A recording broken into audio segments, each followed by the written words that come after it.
Voss Swing and Day Trading, LLC.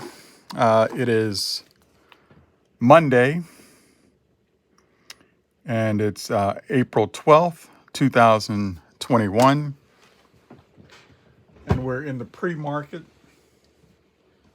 and I am showing you the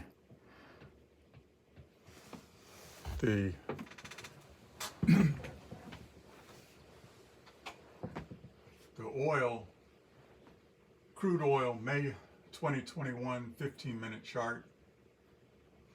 And this is where I traded in the pre-market.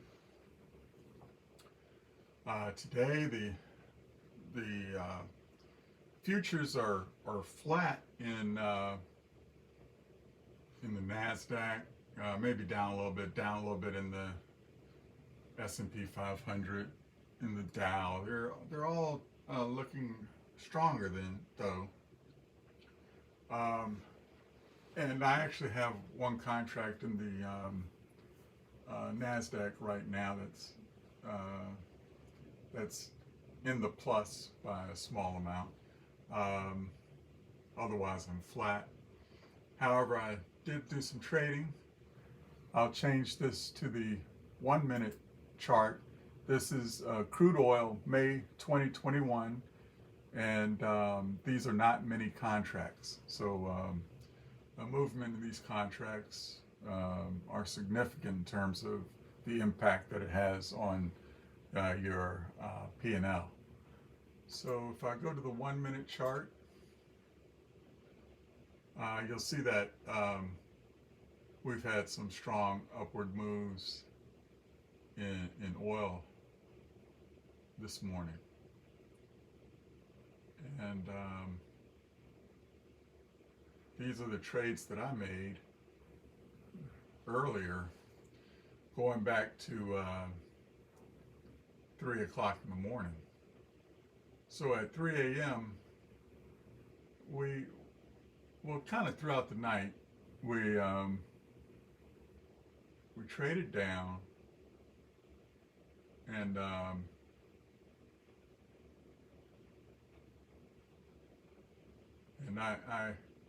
actually started trading before midnight. Did some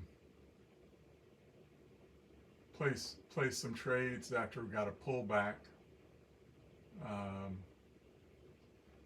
So it was around 10 o'clock. We had a pullback in oil, pretty significant pullback in the red candle, and I bought a contract at 59.40. Now, there are always little problems that you have to worry about when you're trading futures. Well, maybe not always, but these are problems that I've encountered. Occasionally, things just don't happen the way they should. I mean, accidents occur. You know, you make a trade that you didn't mean to make. Now, there's one problem with my platform, and I think I've figured it out now, is that sometimes for instance, I'll watch several screens, and for instance, when I was trading oil, I was also watching the Nasdaq, and I was waiting for an opportunity to get into the Nasdaq futures. So I had my Nasdaq ready for a buy.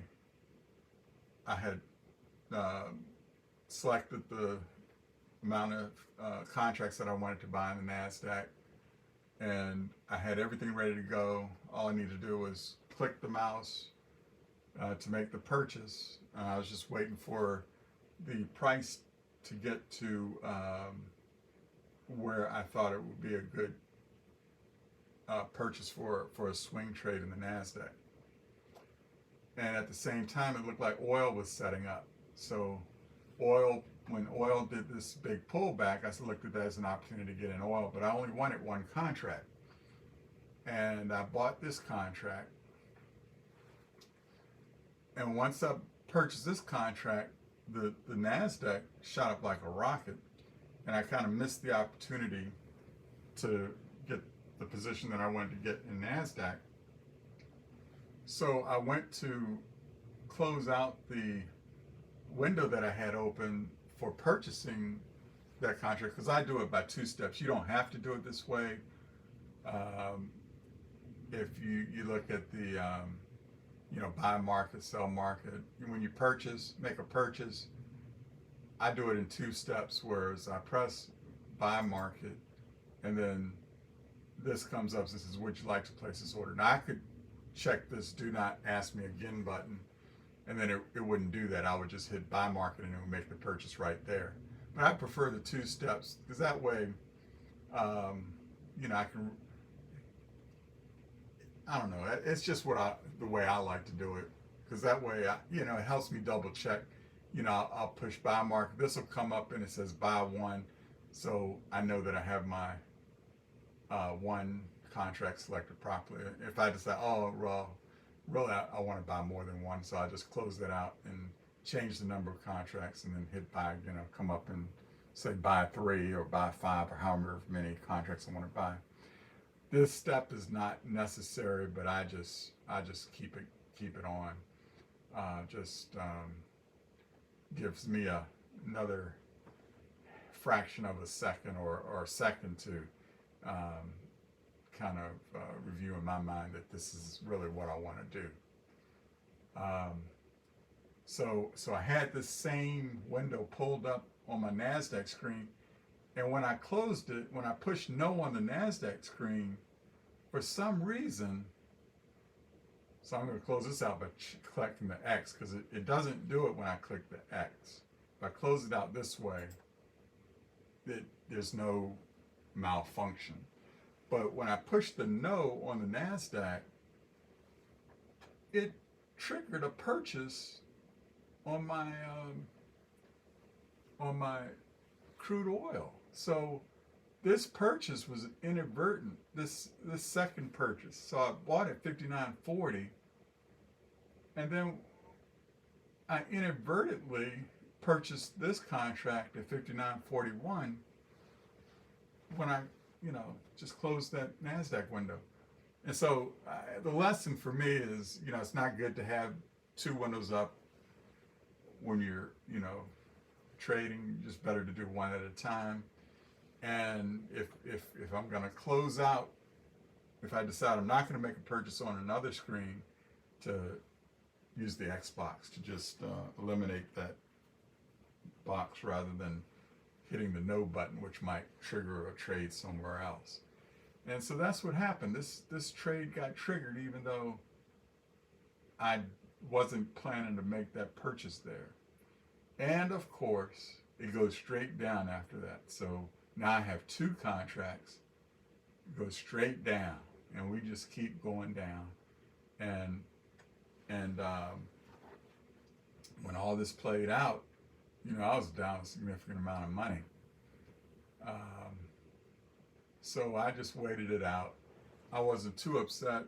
My account was at an all-time high. It was over 52,000, and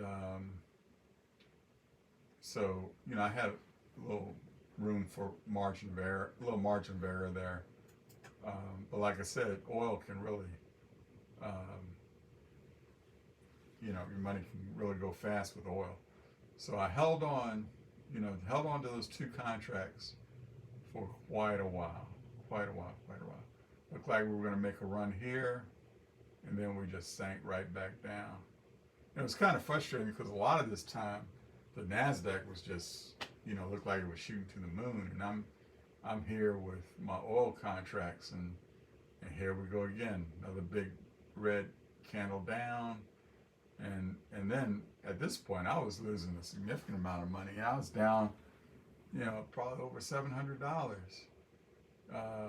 In fact, after these red candles, I was down a lot. And then that's when, I tried to stay disciplined, and Um, just ride it out. We had some more runs up, but it seemed like we just kept going back down. And we were down, below $59 a barrel. So, so when we got more pullback here, my thought was, it's time for me to make a move to try to uh, reduce my average cost on these contracts. We've had a lot of downside. We're due for a rebound, even though being due for it doesn't mean it's going to happen. Um, but I had this overall thought about oil is that you know inflation is kind of here, even if it's transitory.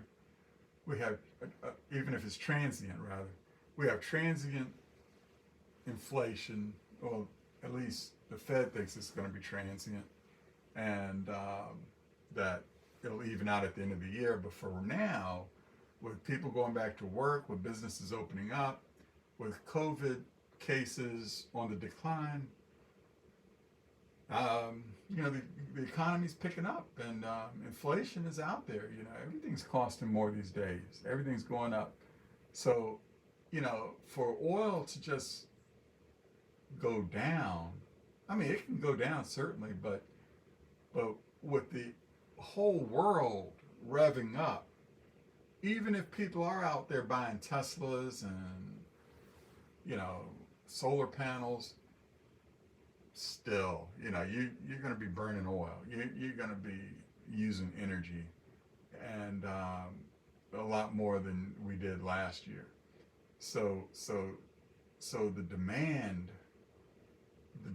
for oil is going to surge right now.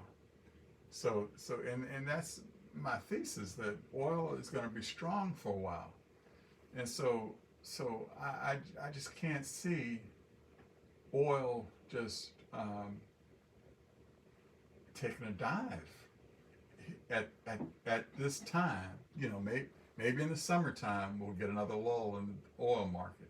But I think between now and summer, there's a good chance that oil prices are going to continue to go higher. Well, anyway, so I'm thinking that when I purchase these contracts in oil, that the odds are more in my favor that oil will eventually turn around and go up rather than continue to just plummet.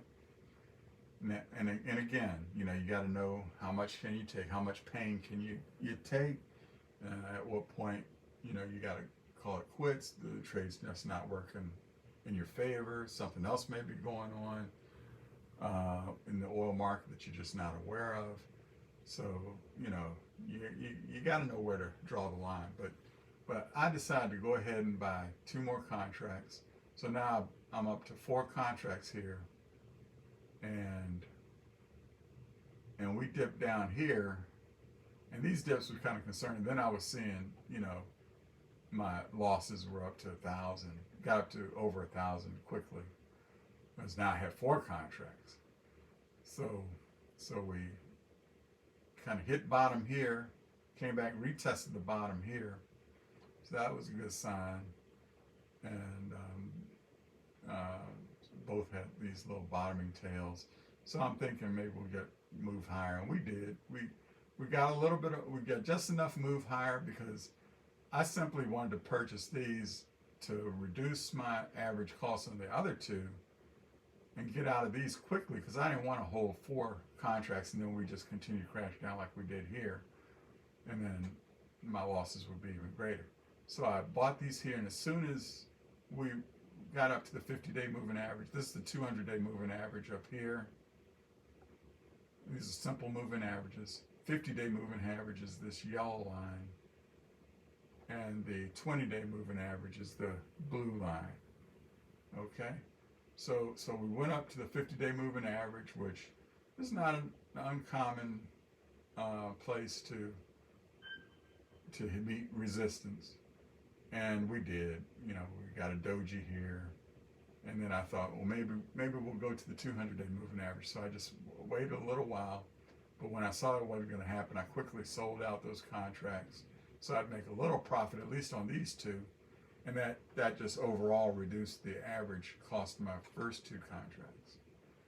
And we went down more, and I thought, well, we're down in the 58, 87, come on, we're not going to stay below 59 that long. My thoughts, we're going to probably end up near 60 by the end of the day.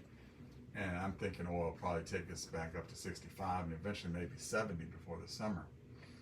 It's just my theory. So anyway, so we keep going down here, and I go ahead and buy this third contract. So now I have three contracts, and I decide I'm just going to hold these and wait, because I'm pretty sure we're going to get a rebound. I know how oil trades. It stays down for the count, and eventually it'll make its move higher. And lo and behold, after a couple hours, an hour and a half, we finally get the move higher. And there was no clear signal. You got a little doji here, got some dojis, but there's no like big hammer and then engulfing bull candle to really signal a bottom here. But we just all of a sudden started getting some solid green candles, solid bull candles, and we start that trip higher. And this was great. I mean, we went up, and I rode it on up, and I rode it as high as I could take it. At this point, I was making a profit on all of these contracts. These are the three contracts that I held, and I sold them up here. I sold one at a time, hoping that we would continue higher, but it looked like we were kind of getting into a area of consolidation. So I went ahead and got out of all three contracts, because at that point I was up over $1,000, over $1,100. And as it turned out, we did go higher, but then we got a pullback, and then ultimately, since then, it's been nothing but higher. And of course, I'm not in it now, but it's really, you can see that oil has really gone higher, and we're back up above 60. We're above 60 now. We're at 60.33. So that was my trading for this morning. And again, that resulted in a gain in my account. My account is currently at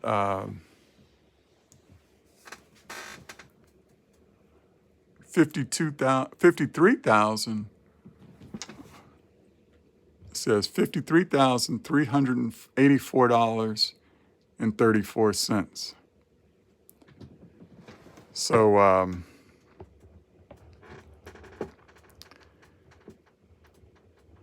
my goal is to continue that growth. The market will be opening in a few minutes, and I'll do some more scalp trading. Right now, I only have one contract in the NASDAQ. NASDAQ has just pulled back. The market has opened. It pulled back right before the market opened, and now it's trying to get some momentum higher. It's got a little green candle, and now it's turning red. After hitting all-time highs Friday, it's not unexpected that we get a little pullback. But again, I look at that as opportunities, and I'm going to try to take advantage of some of these opportunities. But I'm pretty happy with making $1,000 prior to the market open. That's already made my day.